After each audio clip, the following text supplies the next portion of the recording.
Coca-Cola spends endless billions on advertising every year, but if you watch closely, they will never once try to sell you on the actual liquid inside the bottle. They don't sell a beverage, they sell an idea. They sell happiness. They sell harmony. They sell togetherness. But to many, this curated image of joy is nothing more than a colorful distraction from a far more disturbing reality. Over the decades, serious accusations have trailed the company like a shadow. Claims of causing disease, fueling droughts, exploitation, and much, much worse. Today, we are going on a journey through an incredible history spanning 3 different centuries. We will examine how Coca-Cola truly became one of the most recognized brands to ever exist, and at what cost. Because one thing is for certain, you don't build an empire selling sugar water by telling people the truth. Part 1. The morphine, the medicine, and the myth. In the 1880s, a wave of skepticism swept across America. People were losing faith in traditional doctors, turning instead to home remedies. This shift created a vacuum, and a predatory class of entrepreneurs pounced. They flooded the market with potions and elixirs, claiming they could cure everything from consumption to baldness. The reality? These were mostly dangerous, ineffective concoctions of unregulated chemicals. But in an era without a Food and Drug Administration, you could claim whatever you wanted. Business was booming. One particularly popular patent medicine was called Vin Mariani. It was a potent mix of French wine and cocaine. The instructions were simple. Drink 3 glasses a day to cure almost any ailment. One man who became a devotee of this drink was John Pemberton. Pemberton was a chemist and a war veteran who had been brutally injured in battle. Doctors had expected him to die on the operating table, dosing him with morphine just to mask the pain of his final hours. But Pemberton survived. The cost of his survival, however, was a crippling morphine addiction. When he discovered Vin Mariani, he felt he had found a miracle. He believed the drink was helping him overcome his addiction. He felt energized, revitalized, and pain-free. Of course, he didn't feel better because the drink was medicinal. He felt better because he was consuming a high-octane mixture of alcohol and cocaine. Being a chemist, Pemberton decided to iterate on the formula. In 1884, he launched French wine Coca. It was, quite frankly, a blatant ripoff of Vin Mariani, with a few extra ingredients thrown in for flair. Yet this knockoff would eventually morph into the global icon we know today. Pemberton wasn't necessarily a snake oil salesman in his own mind. He genuinely believed in the restorative power of his ingredients, but his timing was catastrophic. Just a year after his launch, Prohibition hit. Many states banned alcohol, and Pemberton was forced to pivot. He stripped the wine from the formula and replaced it with carbonated water. The result? It tasted horrific. It was incredibly bitter. To save the product, he dumped in massive amounts of sugar to mask the chemical bite. Now that the alcohol was gone, he could keep selling it, but he needed a name. His bookkeeper, Frank Robinson, had an eye for branding. He suggested an alliteration based on the 2 primary ingredients, the cola nut, which provided caffeine, and the coca leaf, which provided cocaine.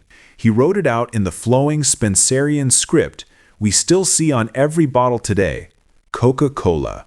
The company would later claim the name was just a nonsensical, catchy sound. That is a lie. It was a literal ingredient list. To this day, Coca-Cola denies their formula ever contained cocaine, despite the fact it is historically documented. They used the coca leaf, the source of cocaine, until 1929, when they finally perfected a method to decocainize the leaves once the public realized cocaine wasn't a magical medicine. Part 2.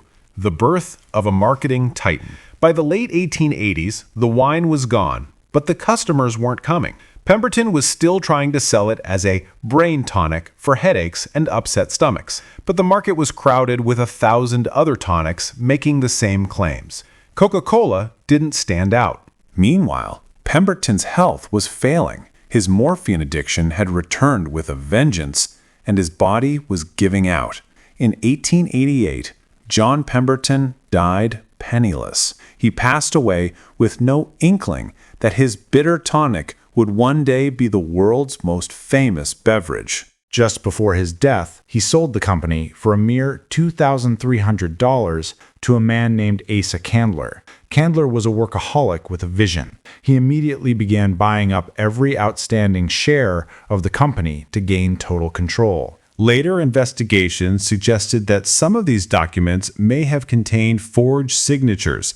We'll never know the full truth because one of Candler's first acts of leadership was to have the company's early records burned, likely to erase the paper trail of how he acquired it. By the 1890s, Candler was the king of Coke. He realized that if the product wouldn't sell as medicine, he had to make it unavoidable.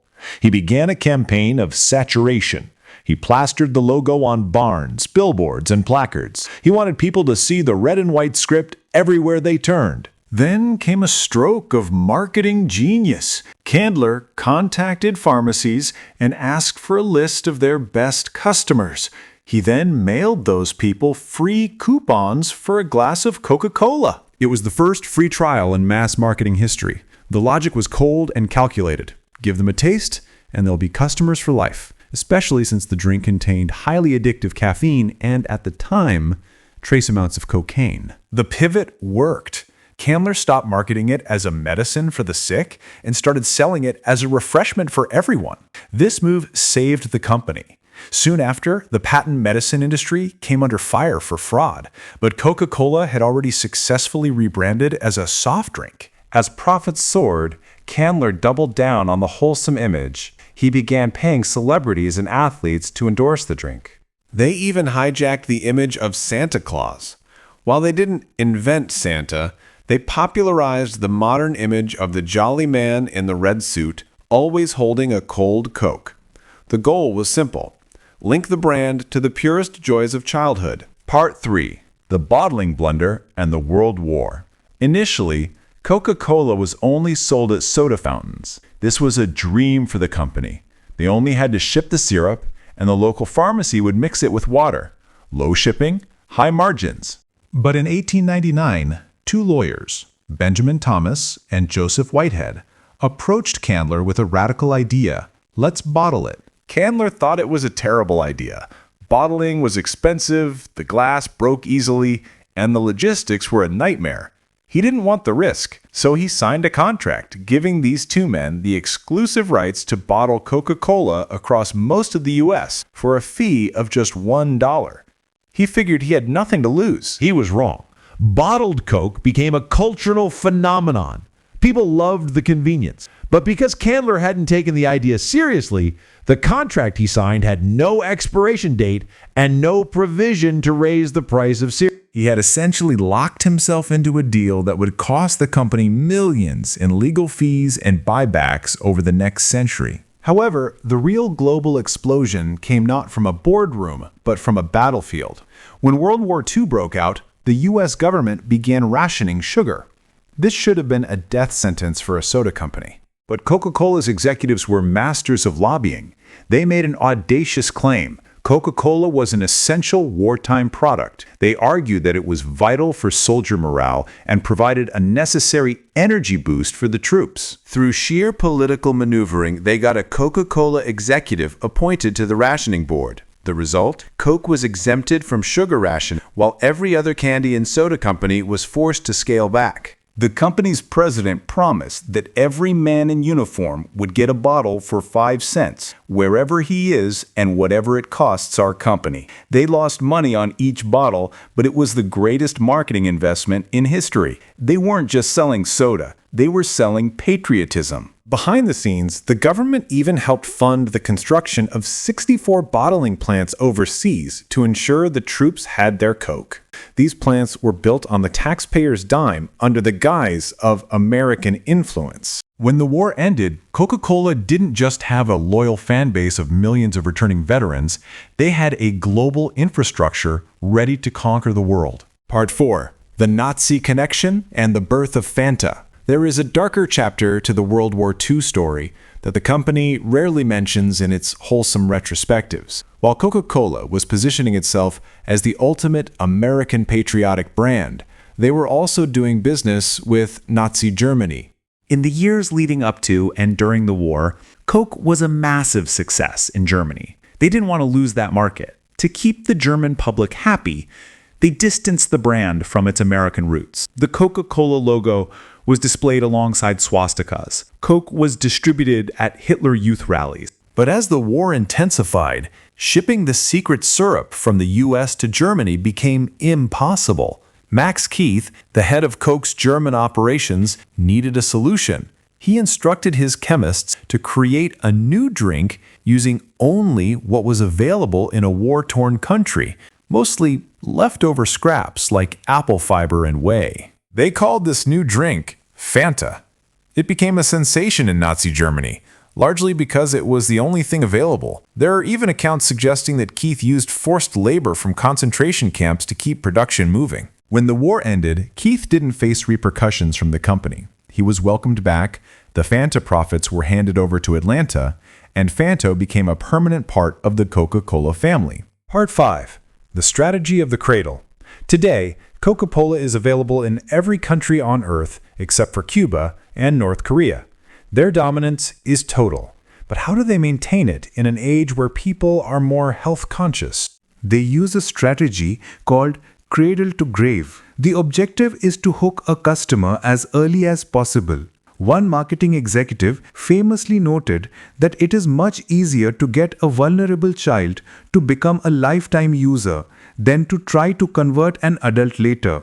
They've spent decades striking exclusive pouring rights deals with school districts. In exchange for small annual payments, schools agree to remove all competitors and only sell Coke products in their vending machines. For underfunded schools, it's a deal with the devil.